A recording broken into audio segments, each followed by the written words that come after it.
Assalamu alaikum. Today we learn lesson number 4 from class 4th workbook by heart दिल से. Some plays are so successful. कुछ जो ड्रामे होते हैं वो बहुत ज़्यादा मशहूर हो जाते हैं that they run for years on end, और वो पूरा साल जो है वो चलते रहते हैं. और इन मैनी वेज बहुत से तरीक़ों से this is unfortunate for the poor actors, और बहुत बदकिस्मती की बात है उन गरीब एक्टर्स जो गरीब अदाकार होते हैं who have to go on repeating the same lines night after night. और वो जो है जो अदाकार है वो मुसलसल जो है वो वही सेम लाइन्स जो हैं वो बार बार दोहराते रहते हैं. We would therefore expect them to know their parts by heart and never forget them while on stage. और हम उनसे यही एक्सपेक्ट करते हैं दैट जो उनके पास यानी जब वो स्टेज पर जाते हैं तो वो नहीं भूलते, और वो जो कुछ कहते हैं वो उन्हें दिल से याद होता है. But this does not always happen, लेकिन ऐसा हमेशा नहीं होता. A famous actors in a highly successful play once played the role of an aristocrat. एक मशहूर एक्टर ने एक सक्सेसफुल प्ले में, एक मशहूर यानी ड्रामे में, कामयाब ड्रामे में एरिस्टोक्रेट का जो है वो किरदार अदा किया था. Who had been in prison for 20 years, जो है वो 20 साल तक उसको जो है वो कैद कर दिया जाता है. In the last act of the play, और ड्रामे के आखिर में, a jailer would come on the stage with a letter. और ड्रामे के आखिर में एक जेलर जो है वो स्टेज पर आता है एक ख़त के साथ, which he would give to the prisoner, जो वो उस कैदी को देता है. Even though the prisoner read out the letter at each performance, ताकि जो प्रिजनर है वो पढ़ सके उस लेटर को अपनी परफॉर्मेंस में. He always wanted it written out in full, और वो हमेशा पूरा लिखा हुआ होता था. One night, एक दिन, the jailer decided to play a joke on his colleague.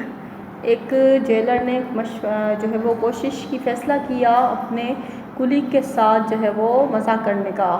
To find out, ये देखने के लिए कि इफ़ सो मैनी परफॉर्मेंसेस, इतने सारे परफॉर्मेंसेस करने के बाद he had manage to learn the contents of the letter by heart और नॉट. ये देखने के लिए कि इतने सारे ड्रामों में वो ख़त पढ़ने के बाद उसको वो लेटर का जो कंटेंट है, जो काम है, वो याद है कि नहीं. The curtain went up on the final act of the play. तो पर्दा है वो उठाया जाता है ड्रामे के एक्ट के लिए उठाया जाता है. And showed the aristocrat sitting behind bars in his dark cell, जिसमें एरिस्टोक्रेट्स को दिखाया जाता है कि वो behind bars यानी सलाखों के पीछे जो है वो एक अंधेरे कमरे में बैठा है. जस्ट देन, फिर the jailer appeared with the letter in his hand. फिर जेलर जो है वो अपने हाथ में एक लेटर लेकर वहाँ आता है. ही एंटर्ड द सेल, वो उस कमरे में जाता है. And presented the letter to the aristocrat, और एरिस्टोक्रेट को वो लेटर जो है वो पेश करता है. But the copy he gave him had not been written out, लेकिन वो कॉपी जो उसे वो देता है उस पर कुछ भी नहीं लिखा हुआ होता. इन फुल एज यूजुअल, यानी कुछ भी नहीं लिखा हुआ. It was simply a blank sheet of paper, वो मुकम्मल तौर पर एक खाली पेपर था. The jailer looked on eagerly, jailer उसे देखता है. To see if his colleague had at last learn his lines और नॉट, कि उसको जो उसके कुलीग है उसको अब तक वो लाइनें याद हैं या नहीं. The prisoner started at the blank sheet of paper for a few seconds.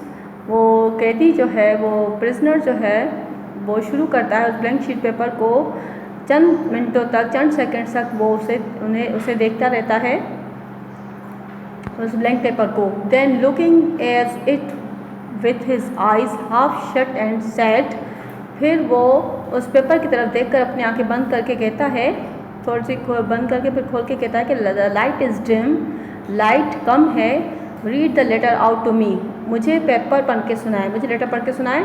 And the promptly handed the sheet of paper two the jailer, और फिर वही पेपर जो था उसने वापस जेलर को दे दिया। Finding that he could not remember a word of the letter either, यानी इसका मतलब ये हुआ कि उसको अब एक वर्ड भी याद नहीं था उस लेटर का। यहाँ तक कि the jailer replied, the jailer ने कहा, जवाब दिया, the light is indeed too dim, वाकई जो लाइट है वो वाकई जो है वो कम है। Sir I must get my glasses, मैं अपने जो है वो चश्मा लेकर आता हूँ। The aristocrat smiled, aristocrat Hansa.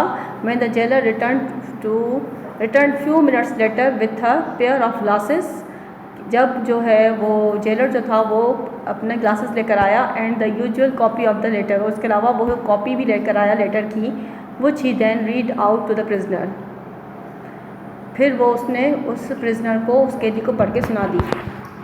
Thanks.